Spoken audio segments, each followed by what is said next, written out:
Welcome, everybody, to the LinkedIn for B2B Growth Show. I'm your host, Michelle J. Raymond, and I am passionate about sales. I'm passionate about helping you grow your business.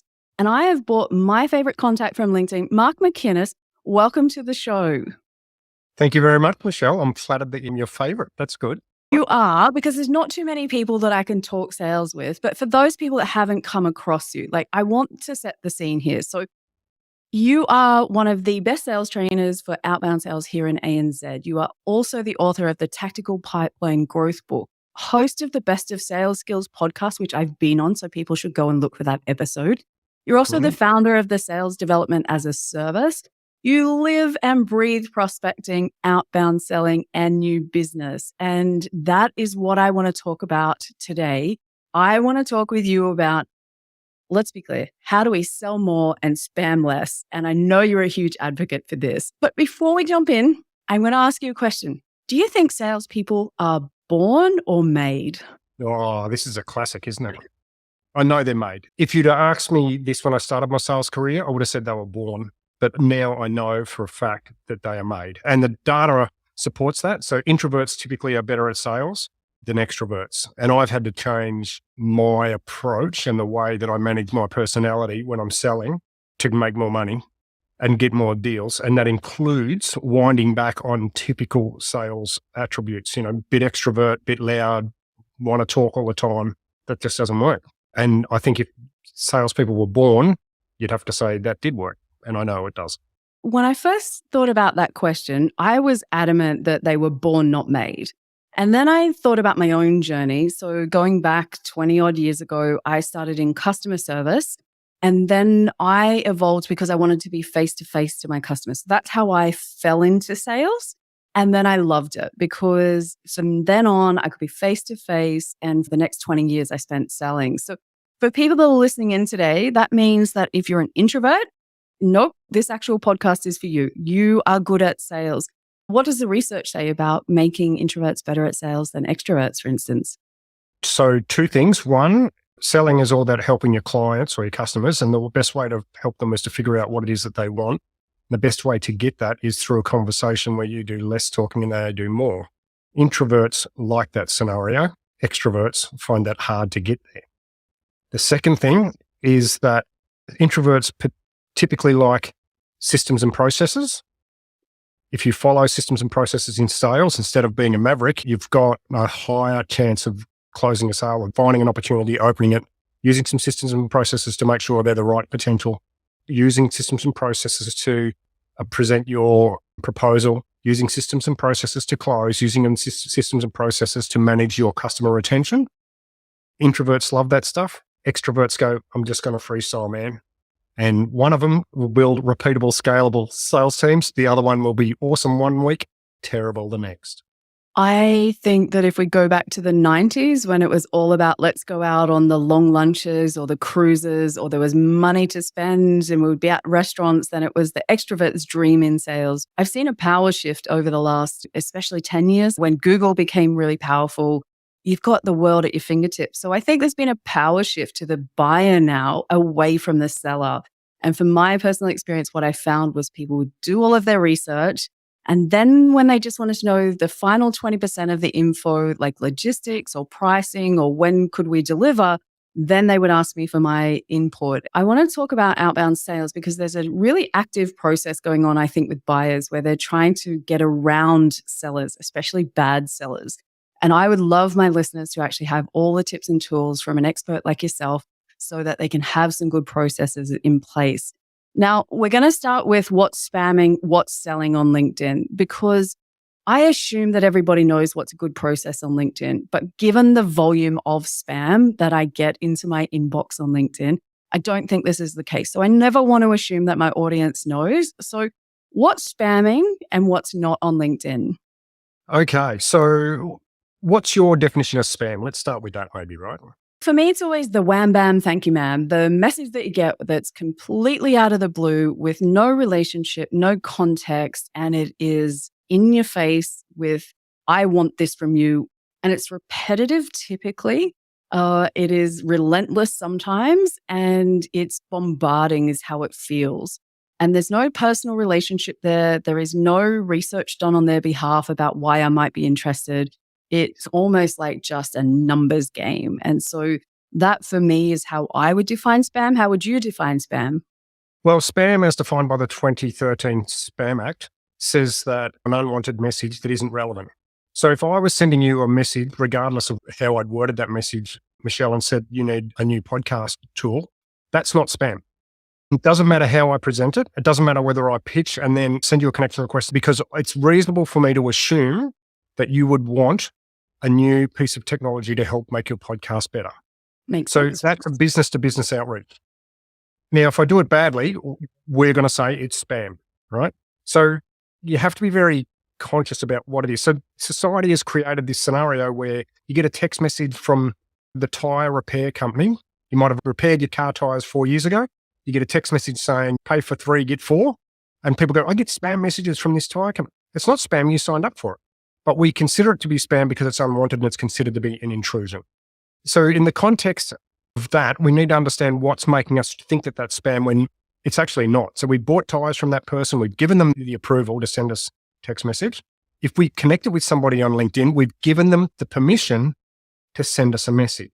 So it's not spam, but it's spammy, right? So let's talk about being spammy and salesy on LinkedIn, right? So I think it's important that people understand what is actual spam and what's just spammy behavior. So humans look for triggers to make decisions. They look for patterns, okay? So at some point in your lives on LinkedIn, or you and some of your listeners would have seen a message come in and you've gone, wow, I'm not sure whether that's automated or not, but that's pretty clever. The first time I received, Mark, I love what you're doing over at the podcast. Let's connect. And you go, oh, that's nice of them. And so I go, oh, thanks very much. Yeah, let's connect. And then instantly I get oh, by the way, do you want to buy my software? I'm like, oh, damn it. That was a automated thing that tricked me, right? Yeah. And when you look back, you go, I kind of knew that was going to happen, right? And what's that saying? Fool me once, fool on you, fool me twice, fool on me. So our brains go, pattern, there's a pattern, right? So next time someone says, I love what you're doing over at, and it's not specific, you go, damn you, it's spam. I'm not accepting that connection request. So within 1 or 2 interactions, we've developed a pattern. So spam on LinkedIn is anything that fits into that pattern that typically shows up as an unwanted and unrequired message. So the important thing about this is, even if I really want to talk to you, Michelle, and I present that in the pattern that you could think is spammy, my receivers are going to consider it to be spam, even though I might have written it one by one. But if I go, I really want to be connected to Michelle. She's connected to a whole bunch of people I am. Oh, Michelle, I see you've connected to a whole bunch of people in my network. Let's connect. And it's completely from the heart. But that hits your inbox and it's a pattern that says, spam, I'm not accepting. So there's intent and there's pattern. So you've got to figure that out. So if you know what the patterns are, it's very, very simple. Do something else. That makes sense, right? Do not just be a sheep. You have to get creative and thoughtful, I think, is what you're saying there. I love that you've distinguished spam versus spammy. And there's the 2 definitions that we've got there, because I think that's an important distinction that I hadn't really thought about. And you're right. To me, it's just like, how many times a day do I have to deal with this? And when I flick it around the other way, because I'm talking to business owners that want to grow their business, what's happened now is they've stopped doing any form of outreach for fear that they're going to fall into these patterns that you've discussed and come across as spammy, which I think is equally disastrous. Not doing something is almost worse than having a go and maybe getting it wrong sometimes. Do you have any thoughts on that? Look, I'm an outbound guy, right? So I'm definitely going to say you should be having a crack. The thing that a lot of people are trying to avoid is looking like a spammy person. So if you can look at those patterns and figure out a way to step away from that, you should be able to reach out safely to start a conversation. And we don't have time here, but there's some fundamental psychological triggers that will enable more people to say yes. So increase the chances people are going to say yes and decrease the chances people are going to say no. And I'm referring to Dr. Cialdini's Principles of Persuasion. He wrote a book called Influence in 1984 and a follow-up called Persuasion in 2017. And what he says is there's 6 principles. There's actually 7 now. If you use those in your outreach, you're more likely to trigger people to emotionally say yes than no. And we see an example of this is done really badly when they say, Mark, I love what you're doing on the podcast. The Boss podcast is easy for them to scrape on automation. I love what you're doing is a compliment. Compliment is a persuasion strategy. We're all humans. Everyone likes compliments. So you gravitate towards people who give you a compliment. That's done badly, but we've seen the pattern so many times, we now know that's a fake compliment and it doesn't work. The theory is right. So if instead you said, Mark, I love what you did with the Boss podcast, particularly the chat you had with Michelle where you talked about company pages versus personal pages, I'm going to go, hang on, that's specific. I'm going to connect. Absolutely. And the other thing that I hate, which I'm just going to put out there, is people that think that you can do one nice message, the old 1-2 punch. Yep. It's like, oh, I'll do the right thing, but the second message, I'm going to ignore all of the etiquette and rules, because I think some of it's etiquette on LinkedIn as opposed to rules. And that can change by person, by country, by age group. There's all kinds of different ways that it changes, but it feels desperate. And it also feels that undercurrent of you trying to get around a system by going, people said don't connect and pitch. So I won't connect and pitch, but I will on the second message that I send you. But look, I didn't connect and pitch. And so I think people are wised up to that. As you said, we see that pattern. We know that it's coming and we're just putting the brakes on it before you even get a chance. So let's move on. Another thing that I actually think that people mistake on LinkedIn specifically when they want to grow their business, they think that posting content is going to all of a sudden generate all of these inbound leads, and that's what selling is. Now, I would strongly disagree with that. And you see it all the time. People are posting consistently, but not getting any sales. And then they go, LinkedIn doesn't work, Michelle. It's LinkedIn's fault. How can we help people that are having a go, trying to put content out there before we jump into Outbound, which we'll talk about in a tick? What do you think could help them in this space? For me, it's about strategy and goals, but I wonder what you would have to say about this point. So I can't talk about current stats, but I remember back to about 2018, 2019, 95% of LinkedIn's trainers were marketers. That's where this whole thing around posting content and that's how you do social selling came from. Social selling, it's an active task. It's not reactive. So if you're posting content, you're promoting. So you're trying to build awareness. You're nurturing people. Social selling is when somebody likes that piece of activity and you pull down the list of the people that like that and you send them a message to start a conversation based off the fact that they like that content because you built your profile to attract your ICP and you're posting content that made them interact with you. And then that trigger of them liking, commenting or whatever is the reason why you want to reach out. That's the natural next step. So social selling is an active task. I think people get confused about what the leads are. The leads aren't the amount of likes or the amount of shares or the amount of comments. The leads are the people that are making the interactions. And then you've got to make the conversation off the back of that. And you can go so far as going, posting content and then dragging people into that by going, hey, Michelle, I posted this thing about, I don't know, plumbing. But you could say, hey, Michelle, we spoke about pipes 2 years ago. Here's the latest pipes. And you drag people onto it, right? And the whole idea is you're just trying to start a conversation, which will eventually lead to, hey, I know we're talking about pipes, but do you want to come over and have a look at mine? After you've had a bit of an interaction, that will naturally come up, providing your profile is built with people that would like your content. The big challenge I see is people build a profile as fast as possible with a network as fast as possible.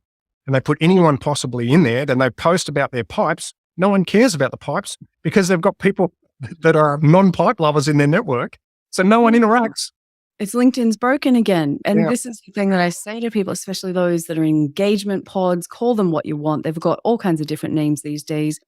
All you're doing is going at velocity in the wrong direction with the wrong crowd, and you are not going to attract the right opportunities. And I love that you and I share the same philosophy. Social selling for me is not about the content that I post, which is what people think it is because I'm so visible and in your face because you see it all the time and I'm top of mind. That's top of mind is just one piece of the puzzle. What people don't see is how much I do in the background. So it might be I get an inquiry, as we did recently, I get an inquiry. Do I know anyone that does outbound sales? Actually, it's not me, but I know Mark. And so I make that connection and refer. And I do that like more than I care to let on. It is about how can I connect others? How can I help someone else refer business? Include people in posts that I've seen that have nothing to do with me, but I think they'll find interesting. And that's how I nurture relationships. As a B2B sales expert of nearly 20 years, I also found it interesting when most LinkedIn trainers were marketers. And there's this whole, you can't sell on LinkedIn. And it's driving me crazy because there are businesses that are going broke And there are people that are in a lot of pain in a year that might have a lot of financial turmoil around the world, that if you don't start selling, you are going to be in a world of financial pain. And that has implications outside in life. And I don't want that for people. So I'm out to change that conversation. And this is why we're going to be talking about our favorite subject, which is sales in general. But for you, it's outbound sales. Can you talk through what's a typical outbound sales process in a B2B world? What does it look like? What should I be thinking about or considering if I haven't got it implemented in my sales team, or maybe I'm a business owner that hasn't got a process in place? I find a lot of times these business owners are subject matter experts in whatever their field was, that now may have set up a consultancy service, and they're not good at this piece of the business, but they're really amazing experts. So with those in mind, what kind of processes could they put in place? Okay, so we could talk about this for an hour. So I'll try and make it as succinct as possible. So the first thing you need to do is figure out who your real clients are. Most people are trying to attract too large of an audience because of the fear of scarcity. I don't have enough leads. So let's be as attractive to as many people as possible. So it's like that picture of a restaurant that says, we have pizza, Chinese, Indian, and steak. And you go, well, if that's the only restaurant in town, that's great. But if I want a great steak, I'm not going to that place because it'll end up tasting like pizza. Have a think about the way that you buy stuff. You don't Google multi-food outlets. You go, give me the pizza place closest to me. I want pizza. And so if you're a lead generator or you're selling pipes or whatever it is, you want to be very specific about who your target market is. The 80-20 rule. You want to appeal to the 20, not the 80, because 80% of your business will come from 20% of the market. And they're looking for people just like you. Everyone's looking for expertise because they want information is free. What they will pay for is the context around execution. How do I take this information and apply it and take action that's best going to suit me in my scenario? So if you're saying our software does everything, that's not going to be very compelling to a dentist. If you say, I've got some software that helps dentists reduce their cancellations and make sure people don't do no-shows, they're like, yeah, okay, that's a dentist-specific software. It might not be, but if that's the way you're selling it, then it is. First thing is pick that target market, really understand who it is that you're reaching out to, and then just have a credible story about how you've helped others just like them. Develop that, make it really simple, and then do 5 pieces of outreach every day. And the cumulative effect, it's a bit like compounding interest. Maybe it's 5 every week. It depends where you're starting from, but 5 a day is the perfect scenario, right? Can I have 2 conversations on LinkedIn? Can I call up 2 old customers? Can I ask one of my mates for a referral? Okay, that's 5 actions. And just figure out where your clients are and then interact with them in that space. So if they're SMEs or they're turning over less than 50 mil, you can probably get them on the phone. If your mate's the CEO of the Commonwealth Bank, good luck sending him an email or getting him on the mobile. You won't get him or her. So you have to be realistic about those ICPs and the best channel. So just using LinkedIn because you or I say using LinkedIn and they're not there is not going to work. So you have to find the right channels and then just do those 5 pieces of outreach and don't give up after the first time. If you want $100,000 in lotto, would they call you once and not leave a message? No, they'd be going, this is important to Michelle. We've got to make an effort. What tools have we got? We can send her a letter. We can send her an email if we've got that details. We can reach out to the local news agent and we can try and call her again. We'll probably leave a message and we might even send her a text message. Think about recruitment. If you've got a perfect candidate for somebody, is that worth $100,000 to their business? Right? So then why the blazes aren't you carrying out the same level of urgency in your outreach? I think people are scared of the no. I think they're scared of coming across as the spammy that we were saying before. And they create all these barriers and filters in their own minds before they even pick up the call, before they send the email. It's not even put out there for the person to pick up or not pick up. I had a classic example of this. I had a person call me and they were in a bit of trouble with their business. They'd used up all of their savings. They were a consultant, written this amazing book, which really resonated with the head of a bank, for instance. Now, that head of reached out and said, love the book. I've given it to all of my team, the executive team. Let's talk. She sent a proposal. It was all going great. But then she sent an email with the proposal, no response. I said, okay, so what did you do after that? Nothing. She didn't respond to the email. And I was like, yep, she's running, let's say, this bank. Do you think maybe it just got lost in that? Do you not think with all those signs that she was expressing that she was interested, how many, signs were there? And you just went, oh, sorry, she didn't respond to my email. Not my problem. I'm walking away. There's no opportunity, and walked away from it. And I think that whole, I don't want to be spammy becomes this excuse for I'm not following up and having good sales processes in place. Like you said, it's not just if they're on LinkedIn, go to LinkedIn. There's so many other places that we can find these people, and we've got to meet them where they are. So I love those kind of things. Anything else you want to add on to this point?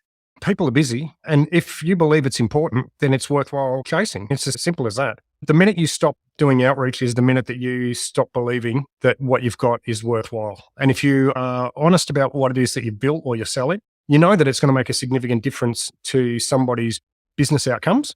And if you know them using you or your product or your service can make a considerable difference to their personal life or their business growth, then you've got an obligation to at least get to the point where you say, Michelle, I'm bothering you because this is what I've seen working with lots of other people just like you. Some people are making these mistakes. Look, I just want to give you the opportunity to say you've got it sorted and me to share with you what I know having fixed 150 people in the same position as you. And if your focus is on helping people and not selling, it's a really easy conversation and it's a really easy self-belief to get to. What happens is we start telling ourselves, oh, they're at lunch, I won't call them. It's Monday morning, I won't call them. I won't email them, they're probably busy. That's all just BS that we're making ourselves. And you have to go back to the point, is what I'm selling, is it what I'm doing actually of value? If it's yes, then you're holding the cards. It's your obligation. I always think of those light bulb moments when I do training with clients, and you see those light bulb moments where they get it and it's going to be implemented and have a real impact. And like you said, it's selfish of me to not share that. And if it will help people out there, why I've been so good at sales in my career, my context for selling is not used car salesman out to get someone. I'm not a hunter and gatherer. My context is helping people and problem solving. The more I do of both, the more I sell. And it's really that simple for me, which means when I show up, I've got the context in mind of how can I help Mark get more out of his business by giving him training.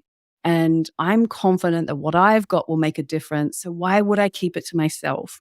So I love that we're like twinning on all of this because we are so aligned. It's just crazy. And I think we've probably spoken about this, about why people avoid outbound sales. Are they scared of the no? Does it feel like rejection? Like in your experience, you've trained lots of people in this place. What's the most common fear that pops up for people?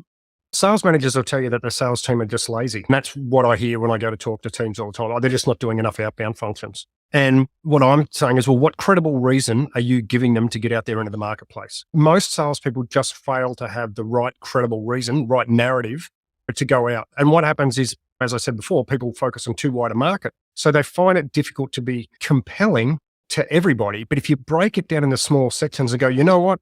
I've got a great software program that works for dentists, architects, accountants, and legal firms. But for the next 90 days, I'm just going to call dentists. And I've got 4 dentists that have bought this product from me before, and they're all just happen to be in the Sydney metro area, and they've all got more than one partner. So I'm going to find all the dentists that have got more than one partner and they've got a practice. I'm going to ring them up and say, hey, Bob, I've been working with a couple of other dentists in the Sydney metro area, and what we know is you've generally got a cancellation rate of about 5% of people and about another 3% do no-shows. That's 8% of capacity. You can't fill that at the last minute. What if I could show you a really cool way to get those cancellation rates down to half? Would you be interested? And they're going to go, yeah, of course. Like, how quickly can you get over here?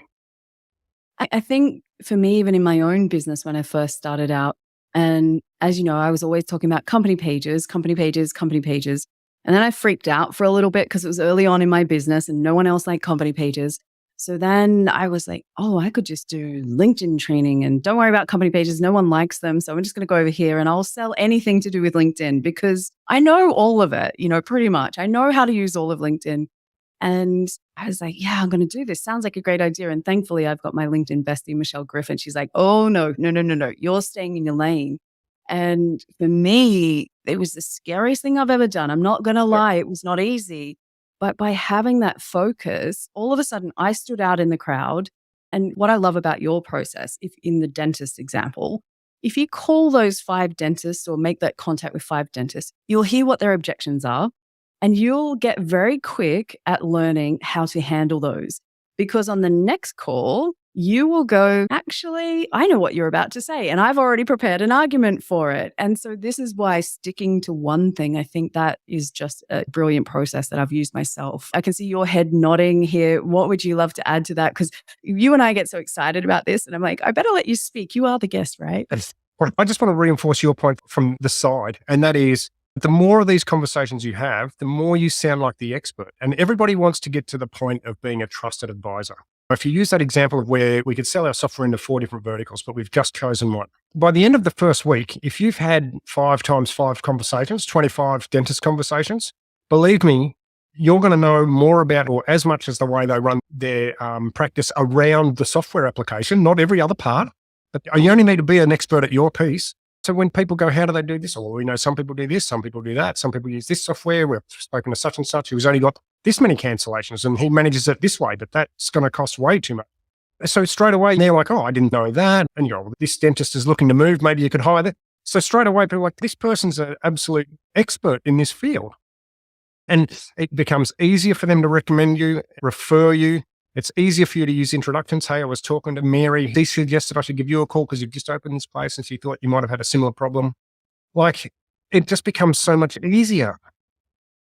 And also it becomes, maybe Mary's a no today, but in 3 months' time, something might change within that business. And then all she can think about is, yes, I spoke to you because you're the dentist software person. And so this is the other part of social selling, staying top of mind. So you've got to be out there. You've got to be planting these seeds.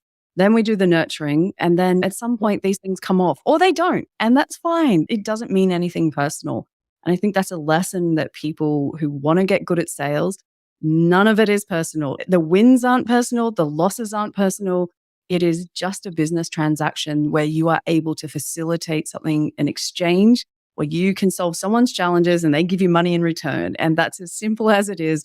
Right product, right price, right time. And I think if we take away all that emotion, it's not about becoming transactional in my mind. It's just you focusing on the right things. How do you add value? How do you help? How do you have those processes for follow-up? And I think that's something that's really important for B2B business that's looking to grow in 2023. And I was going to ask you a question about overcoming fear, but I think there's a better question.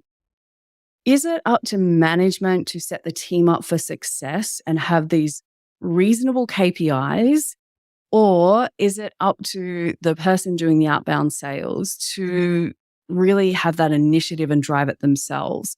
I'll tell you why I'm asking the question. Today, I was on the end of what I would call an automated spam message on LinkedIn. Someone wanted to sell me personal branding and I was like, should I send them the book? I already wrote it on this.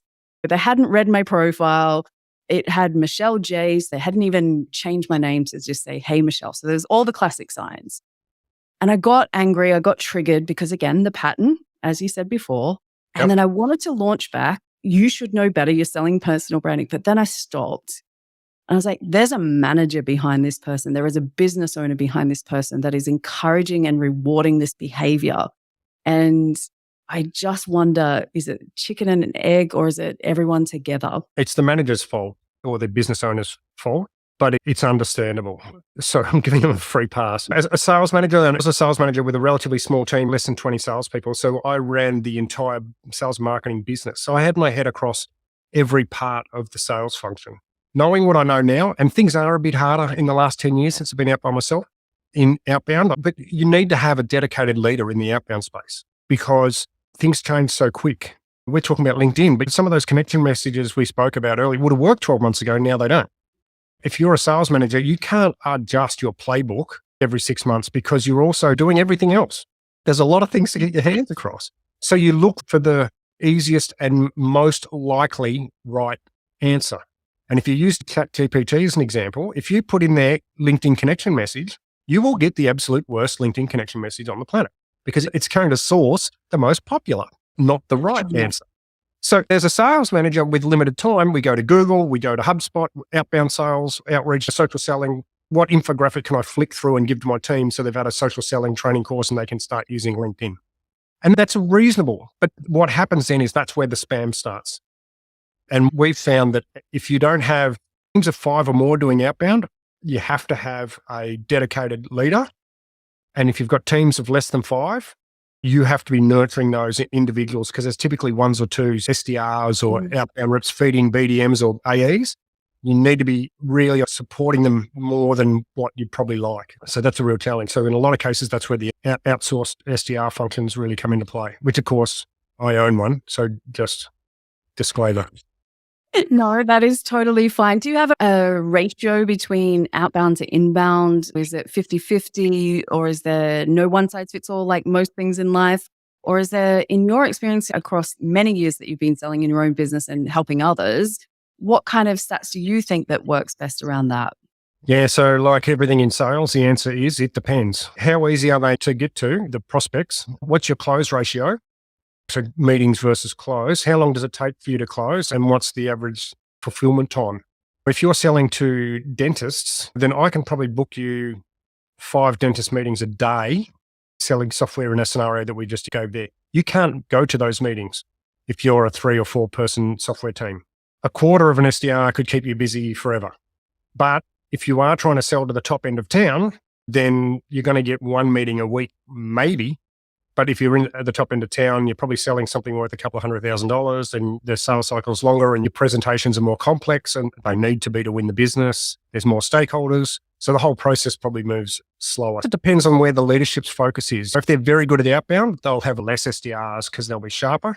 But typically the big software companies like Salesforce and those sorts of things, they have lots of SDRs because they just use a blanket approach and they know that they'll send lots of volume because it's not legally spam because everyone needs software. So what they're doing is fine. It's legal, but they're doing lots of outreach to try and get a few nibbles and then feed their AE team. So again, it depends is the answer.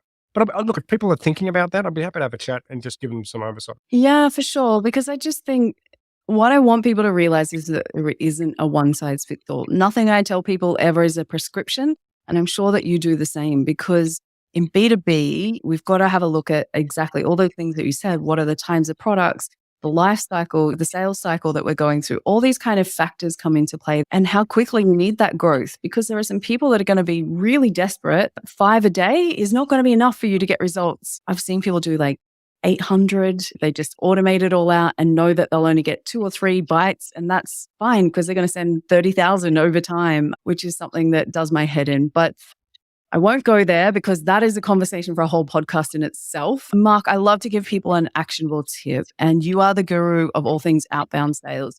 Say that a professional services, one-man band, kind of solopreneur situation is listening to this. They're a subject matter expert. Sales is their Achilles heels. They need to incorporate outbound sales. What do you think, or where do you think they should start in this process? Okay, so can I give 2? Yes, you can. I will let you. This is fine. Go for it. So LinkedIn side, the first thing I do is create your perfect ICP in the search function and then reverse it. So figure out who are least likely to be your clients. So for example, my perfect clients is sales enablement and VP of sales. So the people that I'm not selling to are IT professionals, legal, accounting, that sort of thing. Click and maybe look for people outside of your geographical location. So if you only sell in Australia, search for people outside of those geographical locations and disconnect from them. Get them out of your network. Nobody said you had to connect forever. Get rid of them because it'll make your feed more relevant and the people that were liking your content more likely to be a lead. The second thing, which is on the mindset side to help people with outreach, it won't be what they think. Get an electronic diary, open a tab on OneNote or Google Keep, whatever is your favorite tool. Do one piece of outreach because I guarantee you won't get yelled at, because we don't get yelled at. We do hundreds of outreach every week and people are pretty polite. So do one piece of outreach and write down something positive out of it. And then every time you go to do something, just constantly record the positive outcomes that you get. And over time, you'll end up with a massive list of positive outcomes, and that'll reduce your fear when it comes to doing outreach. And so don't focus on getting the meeting or getting the sale. Focus on, did I have a conversation? Did they pick up the phone? Did I have the right number? Did I have a good conversation with the person on reception? Did I find out that they've locked in a contract for 3 years? They're all positive outcomes from outreach, right? Did they ask for an electronic brochure? That's positive, right? It's better than where you were before you saved the phone call. So save that stuff and just then use that positive reinforcement to go 2 the next day, 3 the next, 4 the next. And before you know it, you'll have so many positive affirmations, you won't be able to stop yourself. And that is exactly what I want for the listeners, Mark. I appreciate everything that you've shared. I've appreciated listening to you, and your expertise in outbound sales is invaluable. And I'm going to make sure that everybody has your contact details in the show notes so that they can reach out and connect with you if they are struggling with outbound sales. Mark is the go-to person, especially if you're here in ANZ. He is the person that I put my name and recommend my clients to. So, Mark, I appreciate everything that you've shared so generously here today. Michelle, great to be on the show. I love what you're doing. You do some great stuff. Please keep it up. I'm looking forward to watching even more in 2023 from you and the crew. Until next week, it's been fabulous.